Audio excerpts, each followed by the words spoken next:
What's up, everyone? Stephen Harrell from Tiny House Listings, coming to you from a car. On the way to this weekend, I'm going to stay in a hip camp. Really cool website, if you guys have ever heard of it, hipcamp.com, where they have kind of like Airbnbs, but it's more of a camp feel, right? So you're doing the exact same ideas as Airbnb, but it's more rugged, or I guess you could say glamping. But anyways, I'm going to stay in a 1953 converted bus, so I'll show you guys here that, show you a little bit of that when I get there in just a second. But today, something that's been on my mind lately a lot is talking about tiny house affordability. I know a lot of you who've been around in the tiny house world in recent years, or who have been interested in tiny houses for quite some time, I've probably seen an increase in price in tiny houses, just like there's been a major increase in regular housing, right? And there's a lot of factors that go beyond that, and there's a lot of reasons I think the price of tiny houses have gone up.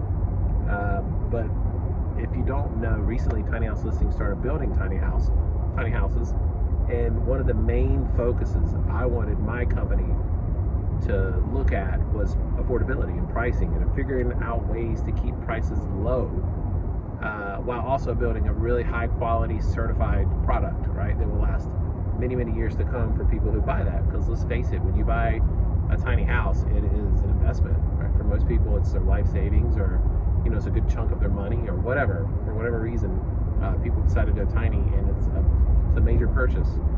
But for us, the main thing has been affordability, and we, from the very beginning, I've always tried to look at ways to keep the prices down, because that was the absolute reason I got into the tiny house movement 13-14 years ago in the first place, because the affordability. At the time, I had a foreclosure on my credit, and there was no way that I could go get a loan for a house. And I'd heard about these, tiny houses that just cranked up, just started, and I was looking for ways like, how can someone pay cash, or how can someone get a really small loan and still have a house, right? And tiny houses are a good answer for that question. And so to me, it was all about the affordability and the low threshold that it takes to have a roof over your head that's an actual house. It's not a recreational vehicle. It's not something where the walls came out, on rolls and were stapled to the frame like an RV. It's something that you could keep for many years and be proud of at an affordable price. So I think you get where I'm going with this. Affordability is something that we are absolutely focused on. It's one of our driving purposes for what it is we're doing. And some of the ways we're able to do that is, of course, the number one way to save money on a tiny house is by purchasing a model, as opposed to a custom tiny house. Because custom means that the builder has to go shopping for literally everything. It's back to the drawing board, it's blueprints, it's different materials, it's all that. So that absolutely drives the price up. So we have a model. We're only doing one model right now until we absolutely perfect it in terms of time to build, materials, all that. And we're getting really close already. We built quite a few of them. But that's how we're able to, for the first way to drive the price down of a tiny house, is a model. And we also buy our materials in bulk. So the same materials for the most part go into each tiny house. So that allows us to get things for cheaper, and we shop around for our materials, and we only go with people that have high quality products and are cheaper than everyone else. If you look at a lot of builders just for traditional real estate, the thought of price doesn't even come into the equation, because they're building for people who have a 30-year loan. And so, when it's like people that work for me in my warehouse, they'll say, like, they're surprised that I'm so focused on products, that the price of products, right? And the reason that is because I want to be able to pass those savings on to anyone who decides to buy a tiny house from us. So that's another way we're able to do it. And the third way is efficiency. We're extremely efficient. We're able to figure out ways to cut the development time of the tiny houses that we're building.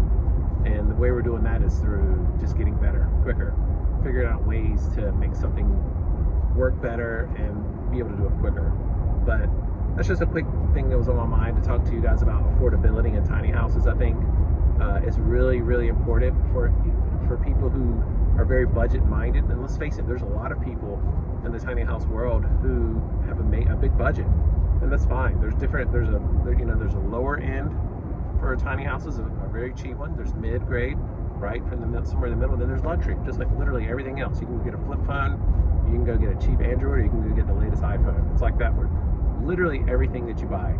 And but we're focused on people who have a budget and want to go tiny, and that's what we're doing. That's our focus, and we're going to continue doing that, figure out ways to save money for people. But yeah, if you're interested at all in any of what I'm saying, just send us an email at modeltiny@tinyhouselistings.com, or click the link in the description, and there's actually a link to a tiny house model that we recently completed. You can contact Chelsea in there in that listing. But yeah, I just want to let everyone know that that's what we're focused on, affordability, and I want to be able to, people who have always dreamed of building a tiny house or owning a tiny house can realize that. All right, so that's all I wanted to say. Thanks for watching, and we'll see you on the next video.